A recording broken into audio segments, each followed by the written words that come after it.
Hey, y'all, welcome back. Kick off your shoes, sit a while. We're going to go through this brick house, see where we're at. We almost done. Now, remember what I said. Before you make your neck all nice and pretty, rounded and smooth, go ahead and cut out your headstock. Take 1/8 of an inch off of there so your tuning pegs can pop through there and have plenty of winding room. Go ahead and cut your tuning peg holes out. Drill them out. Now, when you do that, take you a piece of wood and put behind it. And when you drill the holes out, it helps it not blow out the back. Keep that wood nice and tight together like that so it don't blow the back out. Now, I do that because I know that, but it still happens.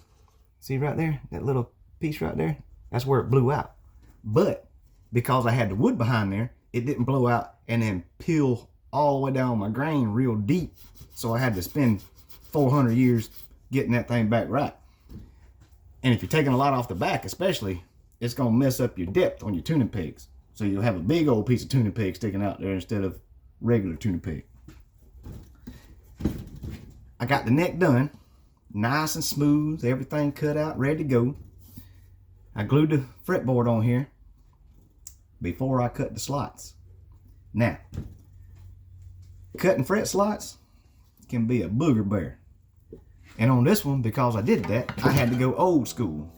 I had to take my CB Giddy template, put it up there at my nut slot right there, and it lines everything up. Now this is a 23-inch scale. It says so up here. But when you get that right there, you take your pensuela and you make marks. Then you have to go about the chore of taking your fret saw and trying to cut straight fret slots. That's difficult. There are tricks though. You can take a straight edge like this critter here and put him on your neck like that, and it makes a perfectly straight line. You got to line your little mark up and then cut it. However, this is steel. When you run that saw blade down that steel, it's going to chew your blades up, and it's going to mess your saw up eventually. Now, it won't happen the first time unless you just digging into it, but there's better ways to do that. Now, you can take your double wide and put him on your neck like that at your mark, and then you got something to brace your saw against, nice and flat. You can take your headstock template, do the same thing. It's a little bit lower, so when you're up here cutting, you're liable to do something more like this. Or you can make a template like that, and that boy sits right on the side of the guitar, nice and snug, and you can line that up and you can hold tight, and it holds your fret saw nice and flat. Just so you know, you don't got to go broke doing this. Oh, on the neck, I usually use this here butcher block stuff to finish my necks. Kid friendly, goes on a butcher block.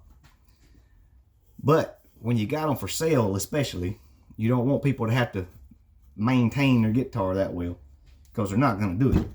So I'll take some lacquer, that's empty, or some spar urethane.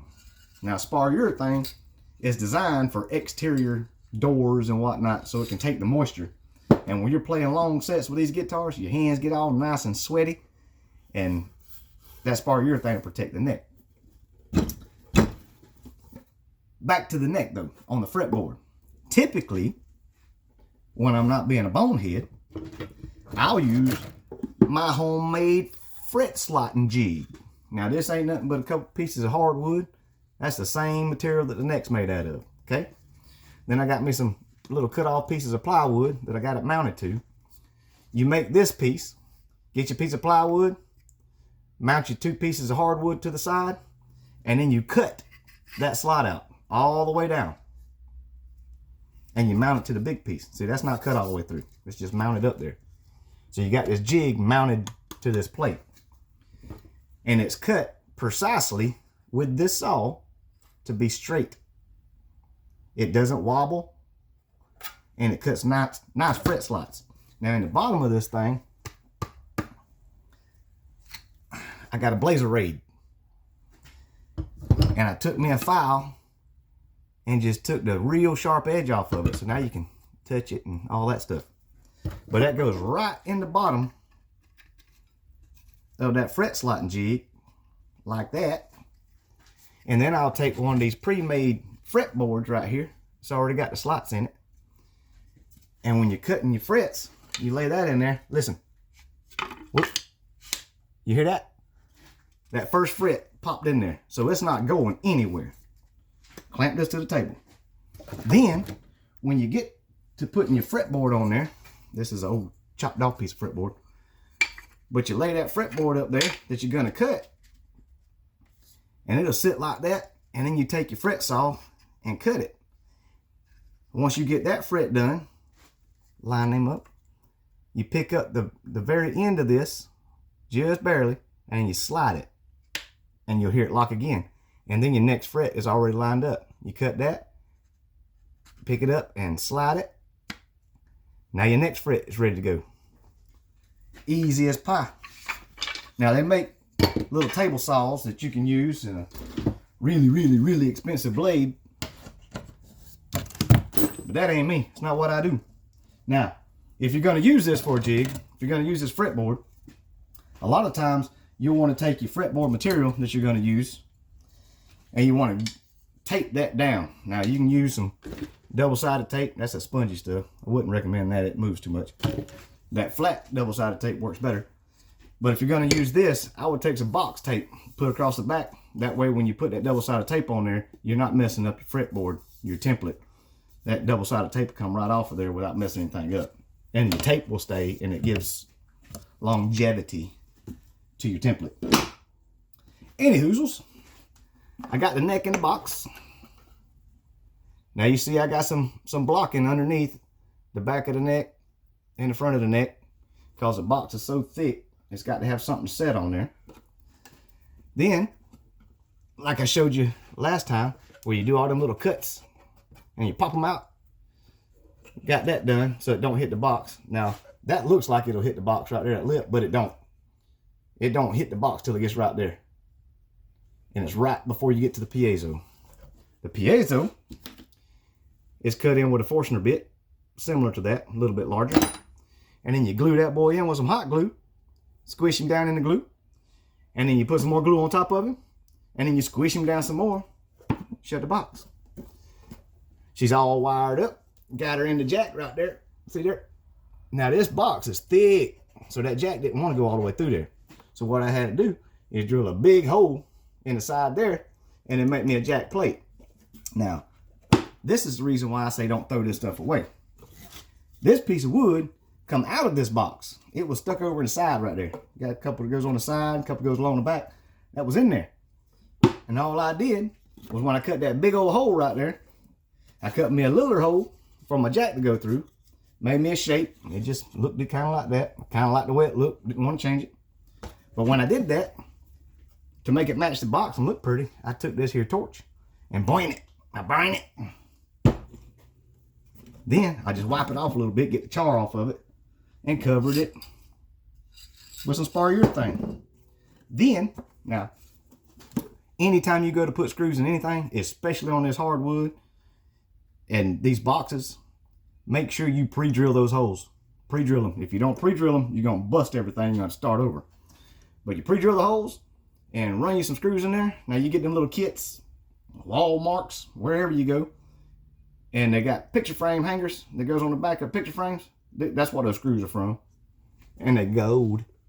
Trying to tie the gold and the silver in because the box has got all this gold on it, and I don't have a whole lot of gold stuff around here. Not a gold kind of guy. But now we're ready for the tuning pegs. See them pretty tuning pegs? Goes good with that box. Ooh, that's pretty. It's gonna look good. Got to install the tuning pegs. Got my bridge done. That's another piece. Another piece come out of these cigar boxes. Kind of looks like that. Cut him, whittle him out. Put me a jumbo thread in there. Yep. Then you take your little template right here that goes on your headstock, and you line him up right there, and you draw you some lines. Now, that is at an angle. You line your template up with the fret wire. like that.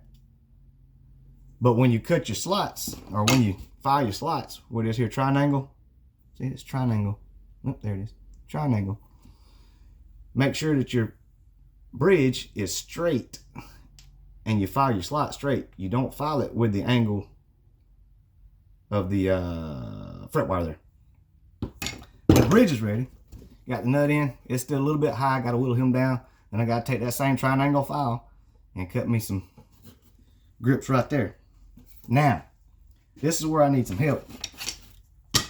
I don't know how I'm going to finish this thing. Now, I can do the typical stick that bracket out there like that and hold the strings, and it'll look like this. Or, like I said, I can take this angle right here and put it on some concrete or something hard and pop it with a hammer until it opens up, and I can install it like a hard tail, which would be towards the box. I kind of like that too, because you can sit the box straight down on the floor. Or I can take a hinge like this, look like it got a mustache, put that there, drill some holes and run the strings through that. Tell me, I don't know, just trying to be artistic. Then I got to put the sound holes in it. Now, do I want sound holes here and here? Do I want that as a sound hole? That's a little sink strainer thinger bob. You just pop that down in your sink. They make these this size for your sink. They make some a little bit bigger for your bathtub. Same premise. Or I can take these little eyelet rivet thingy bobs and stick on here, kind of like I did this here Padron. See? It's all preference. It's all art. It's up to the artiste. But I got to figure out how I'm gonna finish this thing. So y'all leave some comments down there. Tell me what to do. If you don't tell me what to do, I'm just gonna do something. I'm gonna make it look pretty. But that's all we got. Pause for the thumbnail. Y'all come on back. Tell me what to do. I can't do it without you. We're gonna finish this thing, and the next time you see it, it's gonna be playing music. Join me next time. Follow along in the videos. Go get the stuff. Build you a guitar. Or buy you a guitar. But follow along. Build this thing. Make some music. It's gonna sound good. Well, that's all I got. Y'all come back and see me. Bye.